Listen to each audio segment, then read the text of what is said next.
Hey everybody, it's Jason from the Texas Gun Vault 2, and I'm coming to you tonight with a gun extravaganza because we got a lot of guns to talk about. First off, once again, it is really hot here in the garage. Some days it's okay, some days it's not. So I got to have the fans on. It's like 95 degrees right now, and the sun's still out, and I've done everything to try to cool this place off. It's unbearable, and if I don't have these fans on, I can't make it through this video. So I'm sorry about the hum, as always. And by the way, I got to get better at giving you guys the disclaimer. I know you guys all know. But if you're watching this video or channel and you've never seen the Texas Gun Vault 2 before, this is my second channel. It's a behind-the-scenes channel. So all the guns that I talk about tonight will eventually be featured on my main channel. And there's a link to that in the description below. So if you go and look up on YouTube, The Texas Gun Vault, find the main channel, not the Texas Gun Vault 2. This is where my biggest fans like to congregate, and we can talk about stuff like this in a very informal manner. All right, so I did a lot of Texas gun vaulting today. So I saw two of my good friends. I saw my friend Jack, number 2, and I saw my good friend D. And so when it comes to Jack, I had to return some guns that I had reviewed, and him and I got together about some really cool guns for us to review in the future, and they're all NFA stuff. So there's some logistical stuff that we have to work out, but I want to talk to you about the reviews that we're going to be doing, which is going to be really cool, and he's awesome in helping me get all this stuff done. So you have no idea, because I require his assistance in all of it, because it's NFA. So the other thing is my friend D. I returned 3 or 4 like high-end, all those Cabot guns back to him. And he has 4 more things for me to try out, and one that I get to unbox with you guys tonight. Something really special that we've talked about here on the channel. And then I was able to, speaking of Jack and one of his NFA guns, we were able to go to the range, and I was able to film some footage on one of his really cool rifles, integrally suppressed Ruger 1022. And then I also had a chance to review the Geron pistol that I got in recently for review. So let's talk about my initial thoughts and impressions on the guns at the range. So let's talk about the Geron. Now, I just got this in yesterday, and I tried to move it to the top of the pile because, you know, it was sent to the channel for review by a company, and I want to have to get a kind of a quick turnaround on this. I discovered a few things about this gun. Essentially, this is their version of the Beretta 84 FS. The exact model is the MC14 G84. There's things about this that I think are far superior to the Beretta, and there's a couple things about it that I think are some shortcomings. So, things I learned about this pistol after taking it to the range is that it's better than the Beretta when it comes to the way it works. So, I've always felt, because this is a direct blowback pistol, the Beretta 84 FS is really hard to cock. The slide, it's just hard to move that slide back. Now, this slide's pretty stiff, but it's manageable. It's manageable. The Beretta is much harder. I find that if you have weaker hands and are looking for a 380, this gun is more in the ease of use category than the Beretta 84. Like, I've had my wife try to pull the slide back on the Beretta. She can't do it. She can on this pistol. And I think that's a really important data point. Now, is that because the springs are different weights, or is there a design difference? I'm not 100% sure. So from an ease of use, it's a better pistol. I also like the fact that this trigger is a little bit better, because even with the magazine out, you can pull the trigger and the hammer will fall. On the Beretta, it will not. So it has the magazine disconnect safety. So that ruins it. Now, I believe, and I have to go double check, my Beretta 84 FS has a decocker for the hammer. This gun does not. So when the hammer is back, you put that safety on, it's just cocked and locked. It's not a decocker. And I think my Beretta has a decocker on it, which I like. I think if you like go up even further, it decocks the hammer. So if you happen to want to carry this with the hammer down, the only way you'll be able to do it is after you load a round, you have to manually drop the hammer by holding onto it like this, and then your first shot will be double action. But with the Beretta, you can just decock the hammer, which is way better. So I think this pistol is designed to be carried cocked and locked, which some people may not like. A big downside to this pistol is that it is direct blowback. I think this gun, and even Beretta, and this is the same, people are going to say, oh, you're so tough on Geron. No, I have the same comment about the Beretta 84. It looks so cool. It looks like the 92 FS, just scaled down for 380. But because it is direct blowback, it's a snappier, faster recoil. It's not heavier. It's snappier and faster. And so I think a lot of people turn to a gun like this thinking, oh, it's 380. It's a little bit less than 9mm. I'll be able to handle it better. Because, maybe they have weaker hands, or maybe, it's a lady thinking, I don't want a big 9mm. And I actually find that the recoil of this gun is less than a 9mm, but it's snappier and faster than a 9mm. So the two things kind of counteract each other. So for a gun of this size, it's not the smoothest shooting gun. And it's only because it's direct blowback. I really feel like Beretta, and I guess Geron, should do something when it comes to like a locking mechanism on these guns. It would be so much better if it had like that dropping block or a tilting barrel or something in this just to slow down the cyclic rate of the slide. It would make it so much smoother to shoot, so much more enjoyable to shoot. But I know that would cost money and time. And direct blowback works. Accuracy-wise, this gun is good practical or range accuracy. I don't shoot it great, but not bad either. It's kind of like right in the middle. I did have some reliability issues. I discovered that this gun is ammo sensitive. So when I went to review this gun today, I took some of my SIG Elite 380, which I always kind of considered was kind of on the upper end of quality when it comes to 380 ammunition. And it has a flat nose to the projectile. At least one round in every magazine with this gun sticks on the feed ramp. Sometimes it like nose dives in the magazine. So I moved over to using S&B ammo, which has a more round nose to it. It fed perfectly. My only problem with that is I had some primer strikes that didn't go off, but they weren't light primer strikes. They were pretty strong primer strikes, and the ammo did not go bang. But the cool thing about this gun is that you do have double strike capability. So when I did the shoot fast test that I always do, one of those went click. And I just pulled the trigger again, double action, and then it went off. So I guess that's a good thing and a bad thing. Hollow points. It fed most of the hollow points except for one. So this gun seems to be a little bit ammo sensitive, and that's another downside about a direct blowback gun. When you have the tilting barrel in the gun, it helps kind of the angle as the round is being pulled out of the magazine. This thing, it just has to feed into the barrel. And so it runs ball ammunition, and in true ball ammunition just fine. Anything flat nose is, you can't use it. It's not reliable enough. And then hollow points, I think I shot like 50 rounds of hollow points through this. It's spotty. I had like one or two, and that's still too much of a failure rate in my opinion. So there's good things and bad things about this gun. Obviously, an advantage to this gun will be the price over the Beretta. That's a lot less than the Beretta.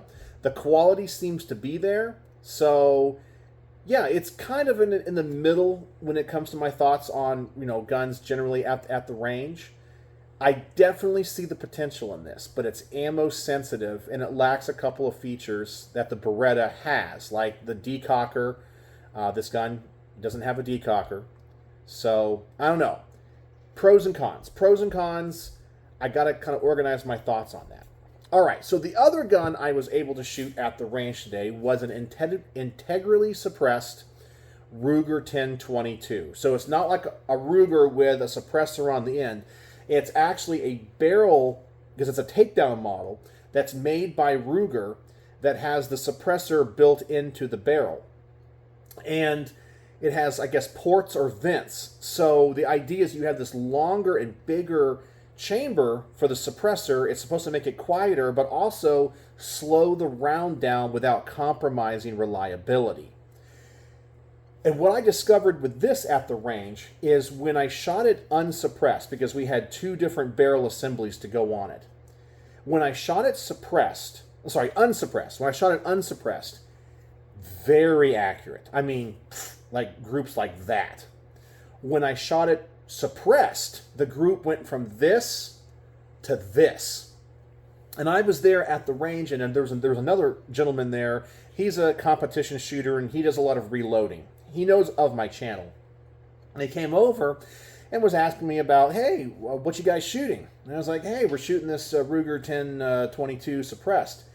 And he said, well, I told him, because sometimes I was shooting in the beginning CCI mini mags, which are, of course, supersonic ammo.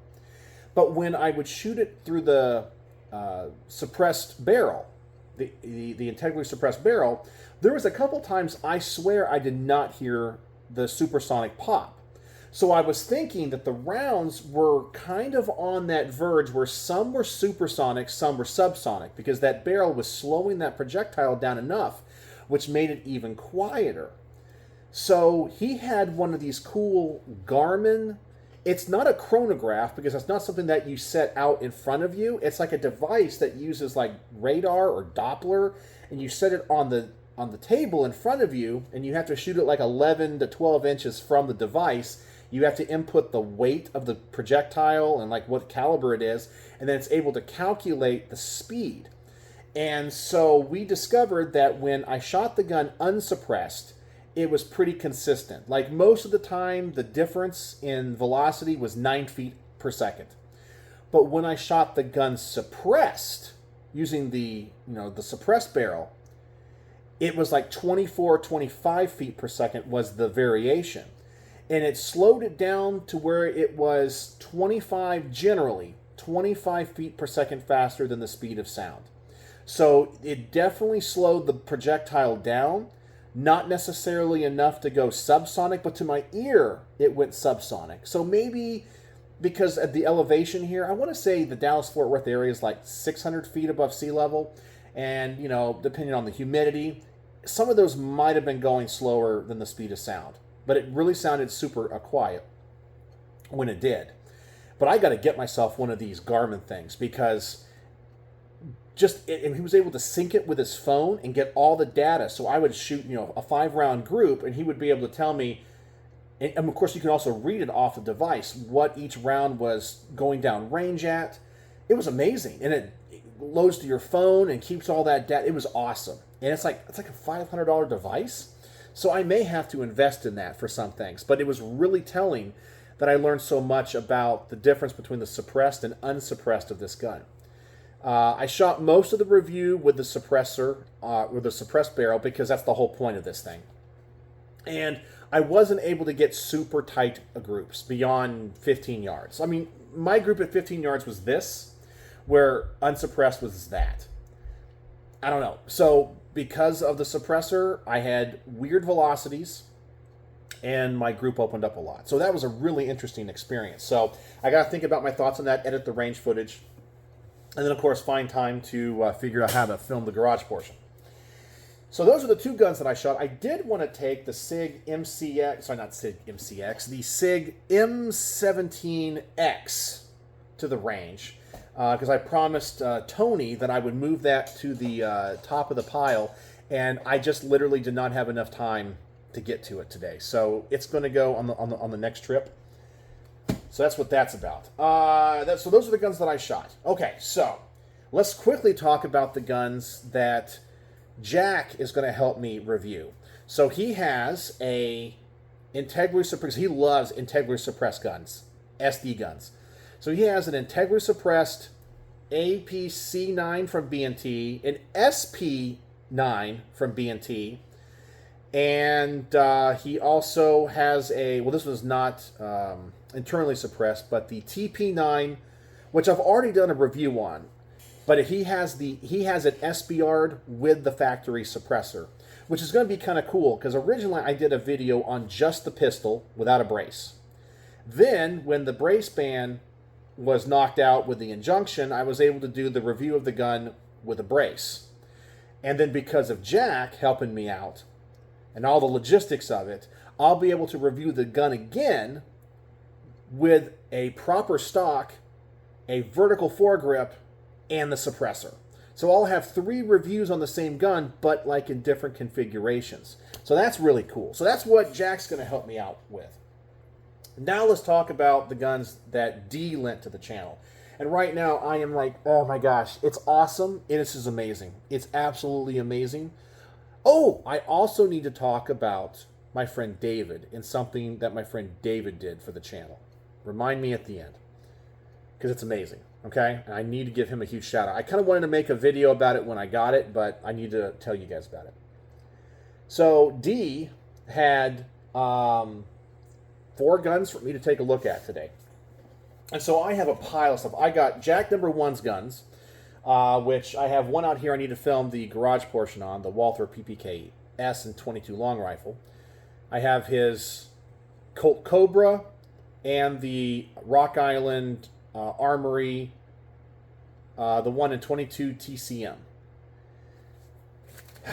Then I have these, and Jack number 2's guns I have to get figured out. Anyway, I have so many to do. I'm so backlogged now, but it's awesome because it gives me purpose and drive. All right, so let's go through the guns that D lent to the channel, and I'm curious what you guys have to say about these. And tell me what you think about the guns that Jack is helping me review. All right, so the first one we have is obviously a Staccato, and man, did I love that Staccato XL of his that I recently reviewed. But he lent to the channel the Staccato C. The Staccato C. I don't think I've done this one yet. So this is one of their latest models, the Staccato C. And I'm starting to shoot 2011 pistols better and better, and I think Staccato honestly makes some of the best. So the Staccato C has that newer Trigicon dot on it. Kind of big and bulky. Not sure how I feel about that, especially because the window is kind of small. But we got that one. And that, of course, is in, yeah, it's in 9. I guess all 2011s are in 9mm. And after this, we have a Nighthawk Custom. A Nighthawk Custom.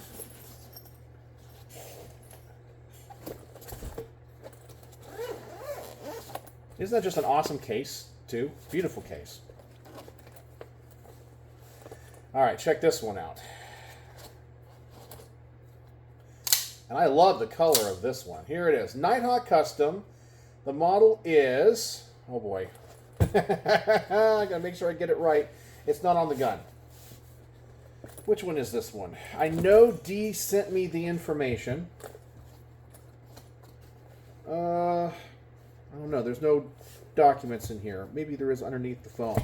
Anyway, I'll get the exact model and all the information on it, but it's another compact Nighthawk. This one is an olive drab. So the cool thing about Nighthawk, as you know, it's one gun, one gunsmith. One gunsmith built this from start to finish. And their stuff is always tuned to perfection. I think the thing I don't like about Nighthawk as much as other companies is I'm not a big fan of the rail that they put out here. To me, one of the beautiful things about 2011 and 1911 style guns are those little scallop cuts out in the front. I love the curves of a 1911. You know, it's like a pretty lady. And Nighthawk Customs kind of look like bricks. They're kind of like the Glocks of the 2011 world. And so I'm not a big fan of the aesthetics out here. Everything back here is beautiful. It's just right here. Just give me some nice scallops. Give me something a little bit more attractive out there. So we got the Nighthawk to review. And he has an Aimpoint Acro on that. All right. Then the next two I really haven't had a chance to see because one of them he's actually hasn't seen himself. He just got it and it's still in the box. And we're going to take a look at that in just a moment. So let me get the first thing out. It's an LMT. It's another green gun. So let's see what this one is. I know it's in 5.56.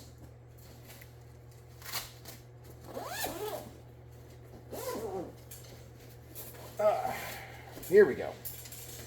So this one is a pistol. We got the pistol stabilizing brace. And it's another Mars LS lower, but I've never really reviewed one of the 5.56 ones. This one is in kind of a metallic olive drab color. And I love 5.56 more than I do 308. So I'm really excited to review the Mars L, not the Mars H. I've already done a couple of those Mars H's in 308. And 308 pistols just are not my favorite types of guns to shoot. Now, ones in 5.56 are. And this one is pretty darn cool. I'll have to double check with D. I think he added the Law Tactical folding brace to it. But yeah, so we have another LMT, and looks like, as I said, he sent me all of the information on these guns, so I have to kind of put them in the folders and the information when I write the range reports information. This looks like a 11.5-inch barrel or so, maybe 10.5. So it's kind of a shorty. I think it's about 11.5 is what it looks like, but I'll have to double check, which is a good size, good length for a pistol or SBR. So he's letting me review this before he SBRs it, so we still have one of those braces. All right, now is the time for the coup de grace. You guys are going to love this one. So let me clear the workbench, because we're going to need the whole workbench for this one. Now, a while ago, I was talking about buying a Rolex. You guys know I ended up buying a Rolex watch. But I had a choice at that time. I was like, should I buy a Rolex watch or should I buy the HK M27 or the M27 deployment kit? And a lot of you guys said I went the wrong way. I should have got the M27. Well, I'm going to get a chance to find out if I made the wrong choice. Because, well, let me show you here. Hold on. D has not even gotten this thing out of the box. He picked it up from his FFL. Here it is. The HK M27 deployment kit. This isn't just the rifle. It's the whole deployment kit. So we get to open this thing up and see what is inside. And this thing is a beast. It's heavy. So, here we go. Isn't that amazing that I have such awesome friends? Okay, here we go. Oh. Man, that's a big case. Do I have enough room? Maybe not. All right. Let's put that there. Let me move my other guns up here. Move my script for my next range report. We'll put that over here.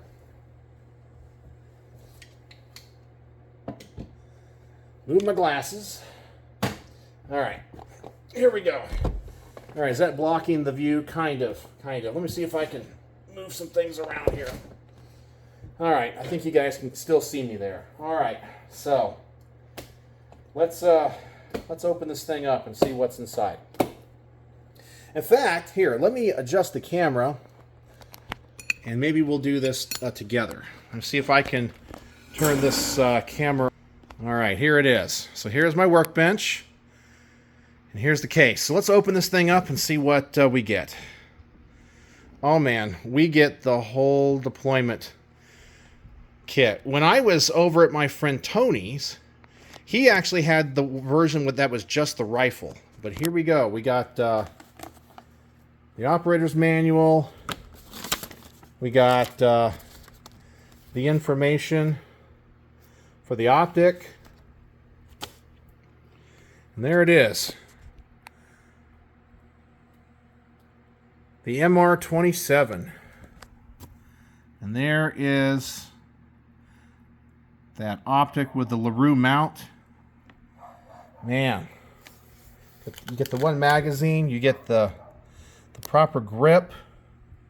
And there's my dog outside barking. She always wants to get in every Texas Gun Vault video. You got the sling, got the bipod.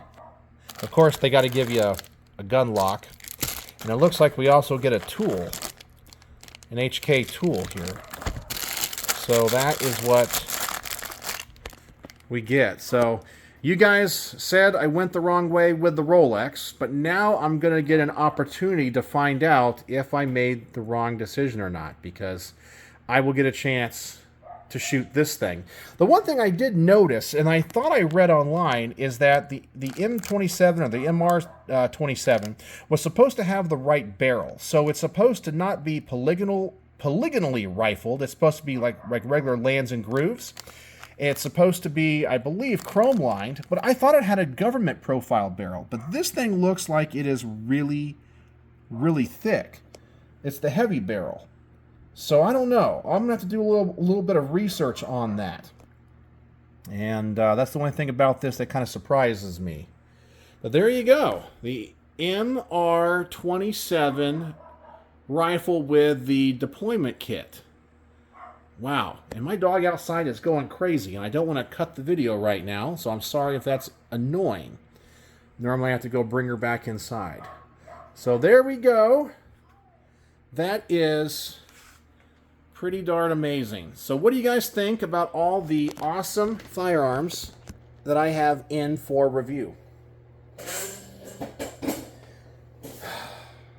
I got a lot to do. Yeah. And as I tell everybody, I am the luckiest and most blessed gun tuber in the world. Now, speaking of being the most blessed and lucky, my friend David, another local fan with an amazing taste in firearms. I don't talk about him all that often. He has lent some guns to the channel in the past. He's given me some guns, and he has also offered in the future, when I get through these piles of guns that I have, he has a huge collection of Staccatos and Nighthawks and Atlases that I haven't reviewed and shot yet, that he'll let me review and shoot. So, yeah. But anyway, he contacted me a couple of days ago and said, hey, I saw your Texas Gun Vault 2 video about you dropping your camera. And I said, yeah, I dropped my camera. I was getting out of the range bag here in the garage, and it fell. And he asked me, he was like, hey, so is it busted? I said, no, I can get it to work. Well, I just have to manually, when I turn it on now, it still autofocuses, but the lens cover, the little flaps over the lens, they stick. And so I might have to pop it open a little bit. And when I shake the camera, I can hear a little bit of something's loose in there. I said, it hasn't negatively affected the channel yet, but yeah, so that's what happened. He ended up, because he loves the Texas Gun Vault so much, just out of the blue, he bought me the channel. I shouldn't say me, because I look at it's bought us as the Texas Gun Vault, as a community, a new camera. The same one I already have. And he was willing to upgrade. I said, no, you don't have to upgrade, because the new one that Sony makes, I have a Sony VZ1 is the camera that I use when I film the range reports and things. And there's now a VZ1-2.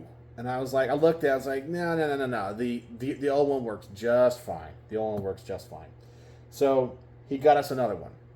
So yeah, that's amazing and awesome. And that's why I say, guys, I am the most blessed gun tuber in the world. Words do not describe the awesomeness that is the Texas Gun Vault. I don't know what I did to deserve all of this. And sometimes I take a step back and just go, wow, how in the world did I get here? How? I don't know. I don't know. But you guys see the firearms that I get to handle and review here. People trust me with their beautiful firearms. And, man, look at that. That thing is heavy. Man, that is heavy. That is an interesting grip on the front. But I do like the fact on this one they have the M27 grip, which is different because now they use like mag pulls on the MR556 and so forth. But anyway, getting back to what I was saying, I am hands down the luckiest guy in the world in so many ways. In my personal life, amazing marriage. We've gone on some amazing adventures. We've done some amazing stuff. In my professional life, I worry every single day that people are going to realize that I'm a terrible musician and I'll no longer get all the gigs and jobs that I get. And then I worry the same thing here about the Texas Gun Vault, that everyone's going to realize, wait, my gosh, that guy's boring and terrible and won't support me anymore. But, oh man, I don't know. It's just, yeah. Anyway, as I'm sitting here holding literally a $10,000 gun, okay? Yeah, that is how blessed I am. I'm getting to review a gun that's this nice. And I've built a rapport with people that allow me to do this. So I cannot thank the people that make the Texas Gun Vault happen enough. Both Jacks, D, Craig, it's unbelievable. It is unreal. Richard, you name it. It's unreal. It's unreal. I don't know. I just cannot put it into words. And now that David has helped me out by getting the channel a new camera, because he wants the Texas Gun Vault to keep making content. So he's like, hey, I'll get it for you. I was like, I didn't ask for it. I said, are you sure? And he did. So I get that hopefully in a day or so, and I'll unbox it here. But so what's the word of the day? I said gun stravaganza, but we're not going to go with gun stravaganza. We're going to say lucky. Lucky. I don't think I've used lucky before because I'm the luckiest gun tuber in the world. Yeah, that's it. Yeah, words just can't describe it. So let me know what you think in the comment section below about anything I talked about tonight and any gun I have on the table, any gun I shot, or any gun I mentioned I'm going to review in the future. And, as always, thanks for watching.